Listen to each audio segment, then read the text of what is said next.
Hello everybody, मेरा नाम है पुलकित शर्मा और स्वागत है आपका अपने यूट्यूब चैनल अतुल्य एडुकेट में।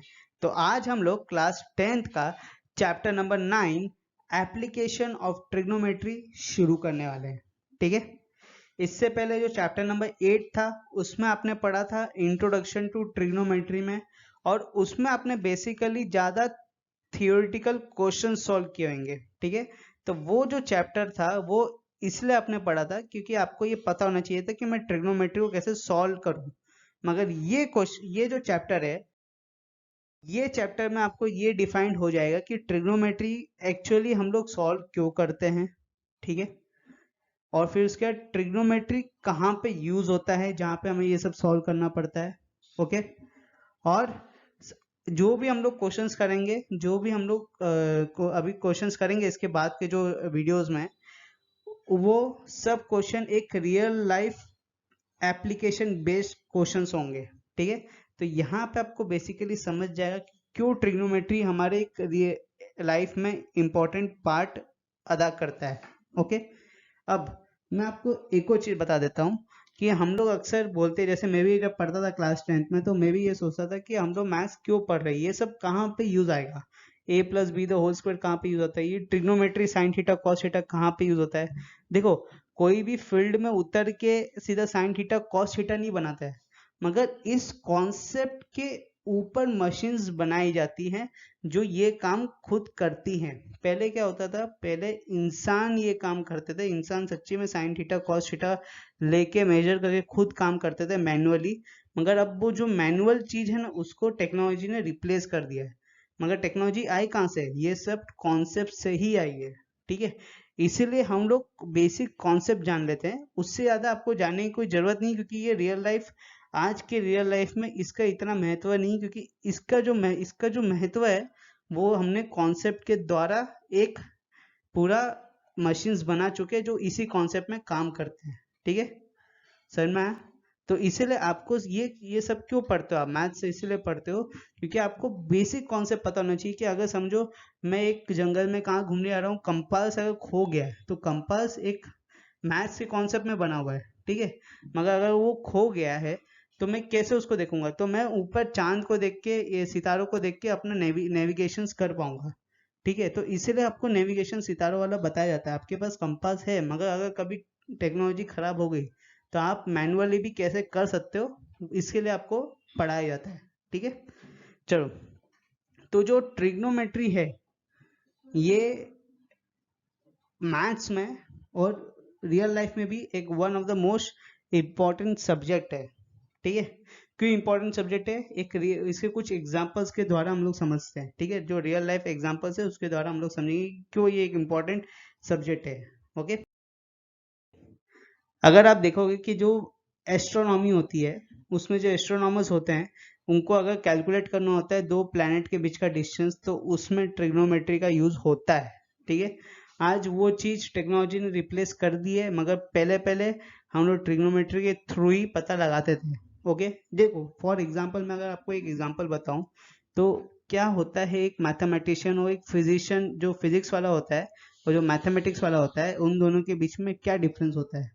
देखो, अगर मैं बोलूँ कि एक सोलर सिस्टम में प्लूटो है, तो ये जो प्लूटो इतना दूर है, ये कौन पता लगाएगा, ये सबसे पहले कैलकुलेशंस के थ्रू थियोरेटिकली एक मैथमेटिशियंस पता लगाएगा कि हाँ भाई, मेरे को लगता है कि इतना दूर 1 करोड़ किलोमीटर दूर कोई एक प्लेनेट है, सपोज। ठीक है, फॉर एग्जांपल उसने कैलकुलेशन करके ये बताया कि 1 करोड़ किलोमीटर दूर एक प्लेनेट है। वो मैथमेटिशियन काम है। अब उसको वेरीफाई करना, उसके ऊपर और एक्सपेरिमेंट्स करना, वो फिजिक्स वाले का काम है।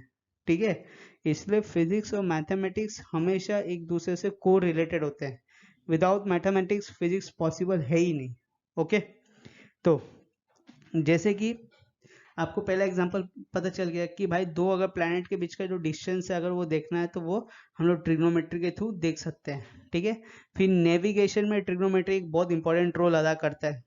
ओके, फिर उसके बाद मैंने बोला था स्टार्स को देख के आप नेविगेट कर सकते हो, उसमें ट्रिग्नोमेट्री बहुत बहुत बड़ा रोल अदा करता है। ठीक है, फिर उसके बाद अगर आपको एक पर्टिकुलर आइलैंड है या कोई जगह है लोकेशन, उसका आपको लैटिट्यूड और लॉन्गिट्यूड निकालना, तो वहाँ पे भी जो रिलेशन है लैटिट्यूड लॉन्गिट्यूड के बीच का, उसमें भी ट्रिग्नोमेट्रिक बहुत बड़ा रोल अदा करता है। ठीक है, तो ये थोड़े थोड़े रियल लाइफ एग्जांपल्स थे जो मैंने आपको बताए हैं।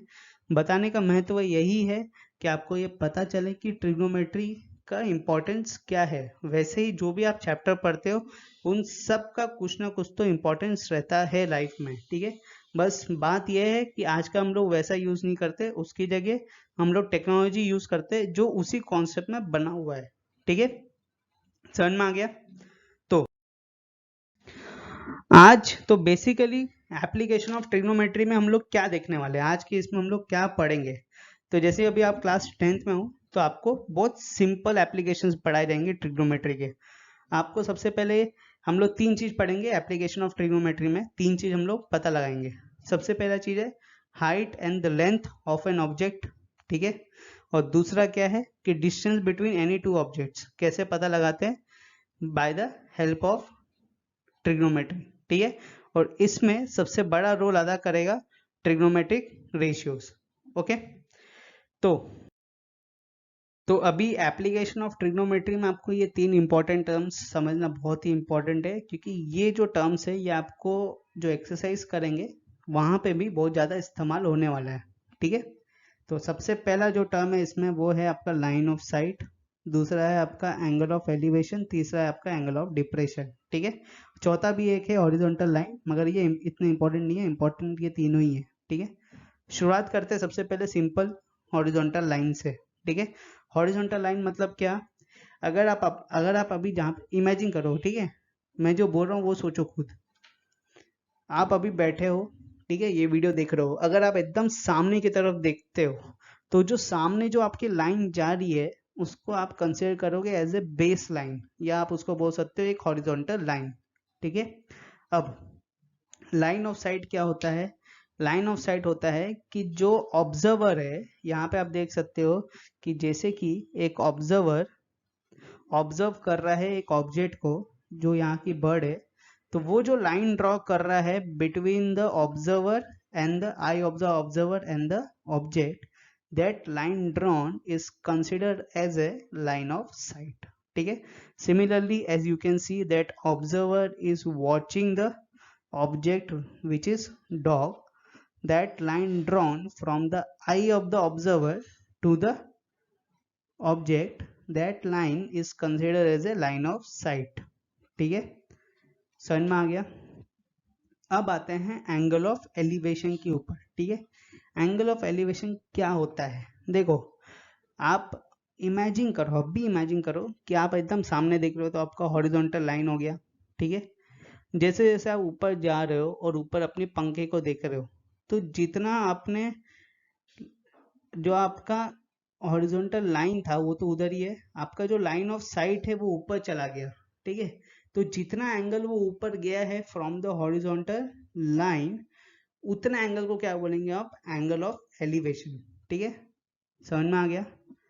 फिर से मैं बताता हूँ, जैसे कि अगर आप अभी सामने देख रहे हो, ये आपका हॉरिजॉन्टल लाइन है, अब मैं बोलूँ आपको पंखे की तरफ देखने के लिए आपके ऊपर।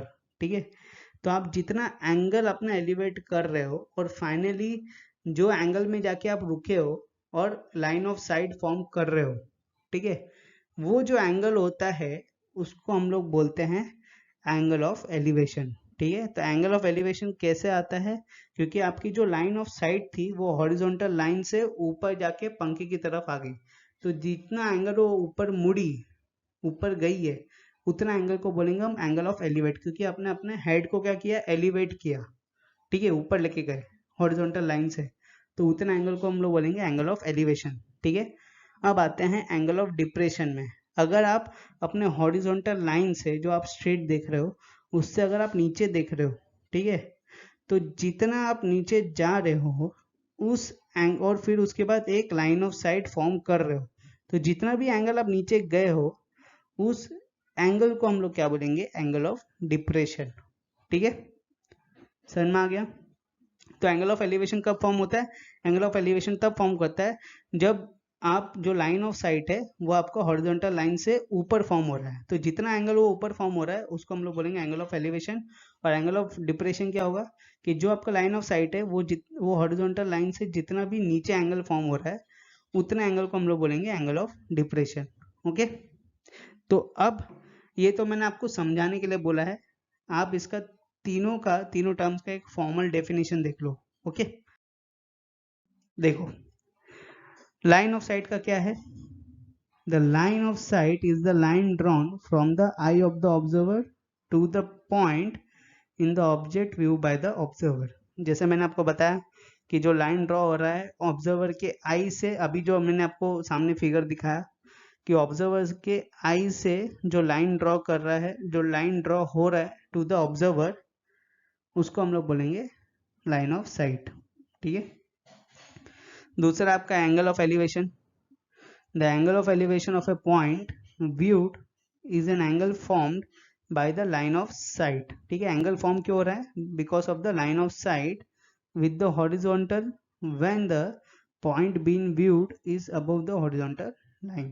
जैसे मैंने आपको बताया कि जैसे आप अगर सामने से ऊपर ये पंखे की तरफ देख रहे हो तो जितना एंगल आपका लाइन ऑफ साइट ऊपर जा रहा है उतना एंगल को क्या बोलेंगे हम, एंगल ऑफ एलिवेशन बोलेंगे। तो एंगल ऑफ एलिवेशन हमेशा कब फॉर्म होता है, जब वो हॉरिजॉन्टल लाइन से ऊपर जितना भी एंगल गया है उतना एंगल को क्या बोलेंगे हम, एंगल ऑफ एलिवेशन। ठीक है, और एंगल ऑफ डिप्रेशन कब फॉर्म होता है, एंगल ऑफ डिप्रेशन हमेशा फॉर्म होता है हॉरिजॉन्टल लाइन के नीचे।